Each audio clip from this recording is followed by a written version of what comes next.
We don't know each other yet. Not anyway. We barely know each other's names, much less our stories. So you may well be wondering, who is this man in the black robe with the big mustache and the glasses? What's he doing up here? The short answer is, I'm John O'Connor, your new intern minister this year. But that really doesn't satisfy, does it? While it's true, it just doesn't tell you much at all. It would feel a bit strange, to me at least, to just launch into a sermon now on hope, faith, and courage without first providing you with a little context. So while I generally don't like to talk too much about myself, Reverend Chris assured me that this would be a good opportunity to let you get to know me a little bit as we embark on our 9-month journey together. And in telling you a bit of my story, I trust you'll see the roles that hope, faith, and courage have played in my life and in my journey in bringing me here before you today. Now, if you're guessing that ministry is not my first career, you'd be right. And if you're guessing that ministry is not even my second career, you'd be right too. My professional training and background is actually as an attorney. So back in the 80s and the 90s, I represented clients in criminal defense, custody, divorce cases, and in personal injury claims. What I like to refer to as the happy people. So, after 7 years, it was time to move on. It seemed that no matter how good a job I did for my clients, many were still left unhappy and frustrated at the conclusion. They were still left with broken marriages, separated families, grievous bodily injuries, and for a few, tarnished reputations. What I had to offer as a lawyer was no balm for the soul, for theirs or for mine. And so I made a vertical move into a related field. Well, actually, truth be told, I kind of stumbled into the field of real estate sales after leaving the practice of law. I had some friends who needed help purchasing homes, and since I was a lawyer and could act in the capacity as a broker, I thought, well, why not? I've got plenty of time on my hands. I can do this. So, as is sometimes the way of life, one thing led to another, and I found myself building up a successful real estate practice. And I was having a lot of fun. It turns out that people are generally in a better frame of mind when they're buying and selling houses than losing custody of their kids, getting divorced, or going to jail.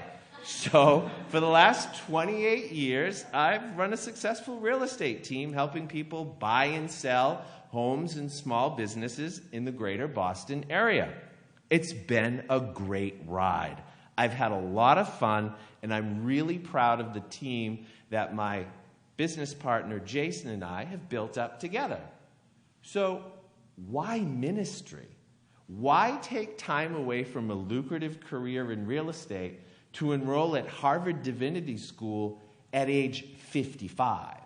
Spend more money in tuition and lost opportunity costs than I will make in years on a minister's salary, and all with no guarantee that there's even an available position once I finish my ministerial formation. Yes, these are weighty questions that I wrestled with, but which did not admit of convincing answers. Thankfully, my husband of 30-plus years, David, was supportive when I announced one day, I'm going to divinity school. And the best reason I could articulate was simply, because. That's what I'm going to do. As I look back now, as with all chosen deliberate changes in the course of one's life, I see that my decision began with hope. A hope that somehow my relationships to people could be less transactional. A hope that I could give back some of which I had been so freely given throughout my life. A hope that I could have a positive impact on people. A hope that I could somehow support people as they made meaningful change in their lives. But what really is hope? And how does it function in our lives? Hope is the sine qua non, the that without which not deliberate change is not possible in our lives. Hope is an expression predicated on the simple belief that something better is possible. Not that it's more likely than not that it's probable, not that it's a certitude, simply that something better is possible. I hope I win the lottery. Or, in my case, I hope I can make a positive difference in people's lives. But hope is just the beginning of the process of effecting positive, deliberate change in one's life. It takes faith to manifest this kind of courage to change, to call it into existence. Writing on the psychologist William James in her most recent book, Higher and Friendly Powers, philosopher, professor, and author Peg O'Connor, full disclosure, she is my sister, Peg writes, faith is a willingness to live on possibilities. To have faith is to act when the results are uncertain. Faith, Peg writes, is the willingness or capacity to believe and act where doubt is still possible. Faith is what enables a person to continue to hold a belief where the evidence ends. Fear. Fear can stop us from making positive, deliberate change in our lives.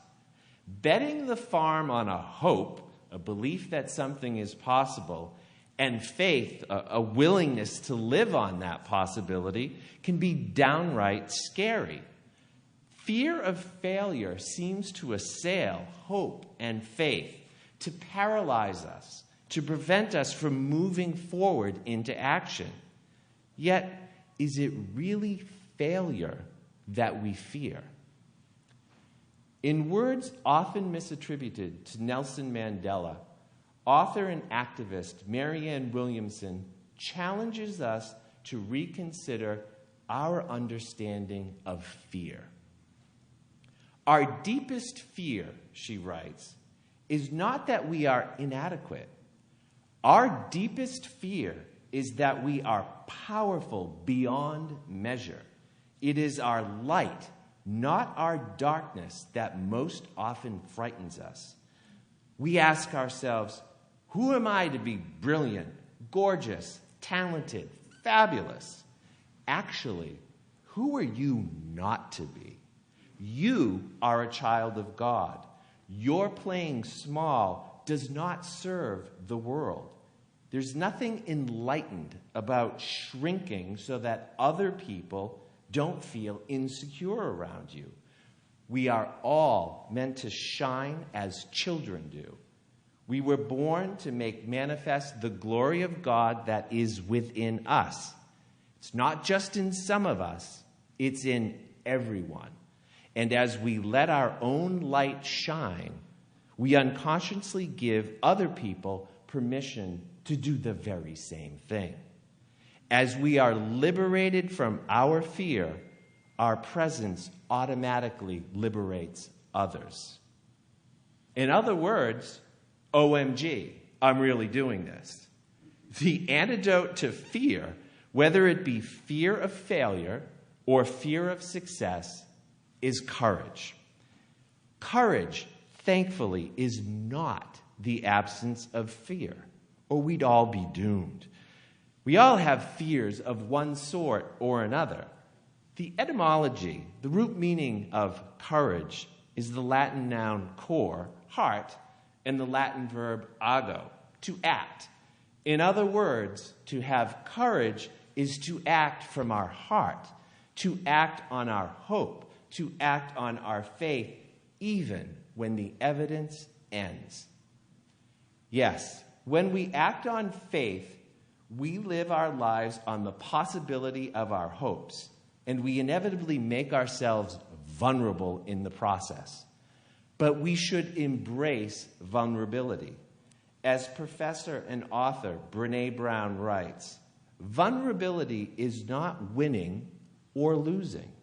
It's having the courage to show up and be seen when we have no control over the outcome. Vulnerability is not a weakness. It is our greatest measure of courage.